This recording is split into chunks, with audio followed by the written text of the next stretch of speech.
안녕하세요. 돈이 되는 정보를 모아서 정리해드리는 여의도 정리맨 여정입니다. 자, 오늘 내용은 DSR 계산하는 방법을 말씀드리도록 하겠습니다. 많은 분들이 DSR 얘기는 많이 들었고 그게 뭔지는 알고 있는데 도대체 어떻게 계산하라는 거야? 너무 궁금해 하시죠? 그래서 이 부분을 그냥 어떻게 계산하는지 바로 알려드리겠습니다.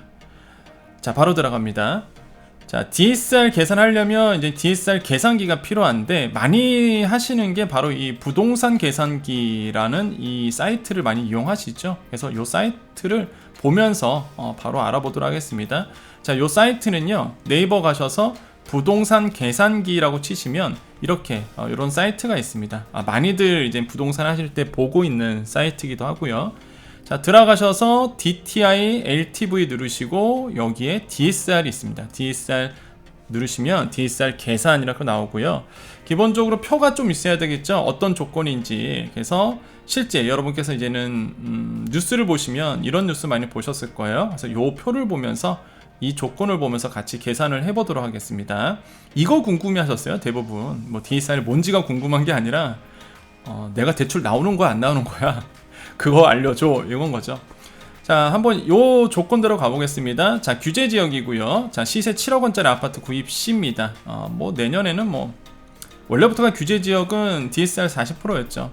자, 일단은 연소득 5천만 원이네요. 이분은 연소득 5천만 원에 기존 신용대출이 있어요. 마이너스 통장 5천만 원짜리, 금리는 3.95가 있습니다. 자, 그럼 한번 계산해 볼게요. 자, 이 사이트 오신 다음에 DSR 돼 있죠. 그 다음에 우리가 부동산 담보대출을 받을 거기 때문에 내년에 받는다 그러면 2022년 이후 체크를 하셔야 됩니다. 근데 제가 지금이 2021년도 11월이거든요. 그러면 그냥 아무것도 할 필요 없어요. 근데 대부분이 이제 내년도 대출, 아파트 아니면 집을 구입할 계획이라면 당연히 22년 이후로 체크를 하셔야 되겠고요. 자, 연소득 얼마래요? 5천만 원이래요, 이분은. 자, 5천만 원 체크하시고요. 자, 그 다음에 본건을 포함한 가지고 있는 모든 대출을 입력을 하셔야 됩니다. 그렇죠? 자, 여기서 먼저 해야 될 게 뭐예요? 그렇죠? 신용대출이죠. 신용대출 체크하시고요. 자, 신용대출은 대부분 뭐예요? 만기 일시상환이죠. 대부분 만기 일시상환입니다. 대출금 이분께서는 얼마나 했죠? 5천만 원이래요. 네, 5천만 원. 자, 5천만 원 쓰겠습니다. 자, 5천만 원이고요. 대출 기간은 보통 어떻게 해요? 12개월이죠. 1년 단위로 연장하니까 신용대출은. 그래서 총 12개월. 자, 금리 아까 몇 퍼센트래요? 3.95라고 합니다. 3.95 그죠?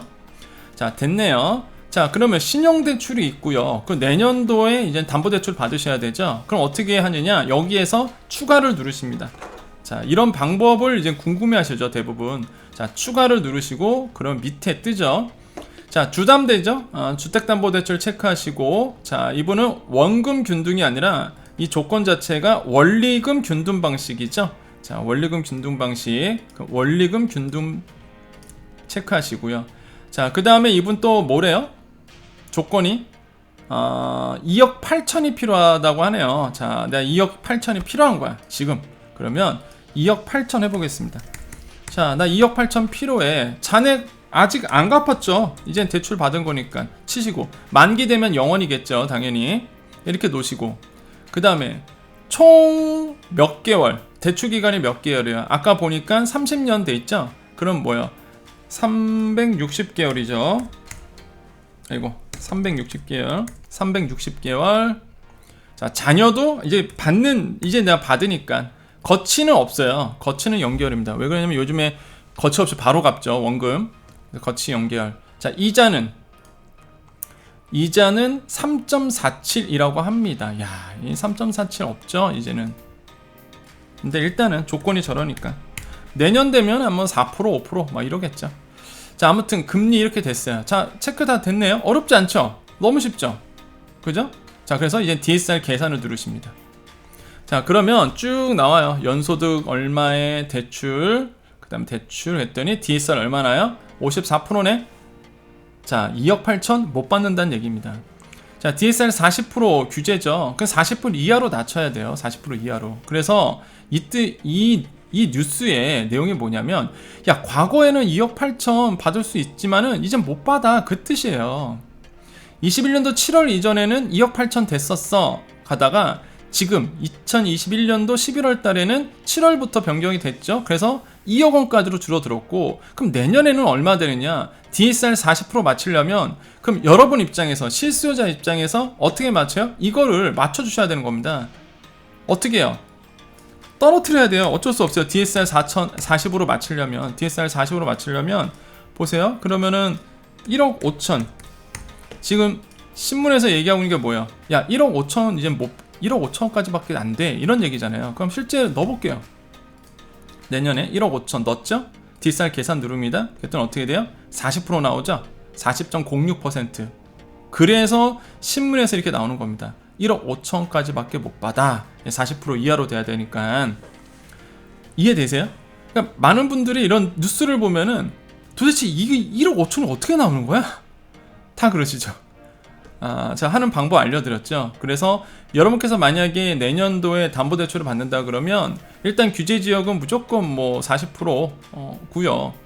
그렇기 때문에 DSR 40%를 잡고선 여기서 해보셔야 됩니다. 이렇게 1억 5천 신용대출 넣고 주담대 넣고, 이 방법을 궁금해하세요. 근데 이제는 많은 분들이 뭐 이상한 얘기하죠. 뭐 DSR이 뭐고, 그건 다 알아요. 다 아는 얘기입니다. 이거를 궁금해하셔서 제가 이거를 풀어드렸고요. 여러분 궁금한 것들 제가 말씀을 드렸습니다. 근데 한 가지 좀 재밌는 게 보세요. 그 1억 5천 되게 작잖아요. 그럼 만약에 그 신용대출이 없다고 볼게요. 신용대출을 상환한 케이스다. 그러면 삭제 누르죠? 그럼 DSR 가시 누릅니다. 그러면 16%예요. 무슨 얘기냐? 자, 대출이 한 3억 원까지 이제 늘려보겠습니다. 신용대출 없는 상황에서 32%예요. 그죠? 32%입니다. 무슨 얘기냐면, 만약에 신용대출이 있으신 분들은 지금 내년도 규제에 보면은 일단은 신용대출 상환 만기가 단축이 됐죠. 내년 1월부터. 그렇기 때문에 DSR이 높아질 수밖에 없어요. 그래서 만약에 이런 케이스라면 신용대출을 갚아주는 게 낫습니다. 제가 봤을 때는 신용대출을 차라리 갚고 DSR 40% 적용되니까 신용대출을 갚아버리고 차라리 이제는 주담대로 많이 받으시는 방법이 더 낫지 않나, 이런 생각을 해봐요. 물론 이제 LTV도 계산하셔야 됩니다. 7억 원에 LTV 40%죠. 그래서 최대 해봤자 3억 원도 안 나오겠네요. 47에 28이니까 2억 8천에서 지금 5천 빼야죠. 5천을 빼야 됩니다. 그럼 2억 3천 이러고밖에 안 나오겠는데요. 그렇게 되면 왜 5천은 왜 빼느냐 물어보실 수도 있어서 말씀드리면, 최우선 변제금 보증이 지금 정부가 안 써주죠. 지금 규제 들어와서. 그래서 최우선 변제 서울시로 본다 그러면 최우선 변제금 5천을 빼야죠. 그러면 5천 빼면은 LTV에 40% 걸려버리니까 거기 5천 빼고, 그러면 뭐 DSR 40%에 3억이 돼도 LTV 때문에 안 나오겠네요. 3억은 안 나오겠네. 그렇게 계산하셔야 됩니다. 그래서 일단은 이 얘기는 DSR이니까 DSR만 설명드렸어요. DSR만. 그래서 이렇게 계산할 수 있다. 정리해 볼까요? 자, DSR 계산하실 때 가장 많이 하시는 게 부동산 계산기라는 사이트에 많이 가시죠. 그래서 여기에 가시는데 어떻게 이걸 입력을 해야 될지 모르셔서 제가 어떻게 입력하는 방법을 이제 알려드린 겁니다. 그래서 요거 제가 알려드린 대로 한번 해보시고 본인의 담보대출이 어느 정도 나올 수 있는지를 계산해 보시면 되겠다 라고 보시면 되겠습니다. 자, 여기까지 여의도 정리맨 여정이었습니다. 그냥 여러분께서 궁금해하셔서 이제는 좀 풀어드렸고요. 저는 뭐 경제평론 하고 있습니다. 뭐 최근에 KBS 뉴스죠. 그래서 뭐 이런 거 뭐 최근에 10월 26일 날 이번에 규제 들어온 거, 이 규제 들어온 거 어떻게 되는지 뭐 뉴스에 가서 KBS에 가서 설명도 해드렸는데, 여러분께서 뭐 궁금한 거 있으시면 남겨주시고요. 제가 그동안 이제 소상공인 분들을 이제 도와드렸고요. 점점 이제는 여러분의 재테크라든지 아니면은 여러분의 이제 경제적인 부분들을 좀 속 시원하게 긁어드리도록 하겠습니다. 많이들 같이 해주시면 좋을 것 같고 여러분 도움 되시기를 희망해 드리겠습니다.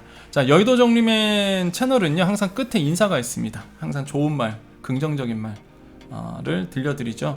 우리 여정 패밀리, 구독자 패밀리를 여정 패밀리로 지칭하고 있고요. 우리 여정 패밀리 여러분, 구독자 여러분 더 복 많이 받으십시오. 여러분 더 대박 나십시오. 여러분 가정 가운데 더 좋은 일만 가득하실 겁니다. 여러분 행복하십시오.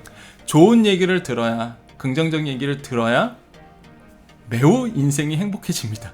그래서 좋은 얘기 많이 들으세요. 제가 항상 이 채널을 통해서 여러분께 복을 드리고 있습니다. 여러분 더 건강하십시오. 더 행복하십시오. 여러분은 충분히 행복할 자격이 있습니다. 여기까지 여의도 정리맨 여정이었습니다. 감사합니다.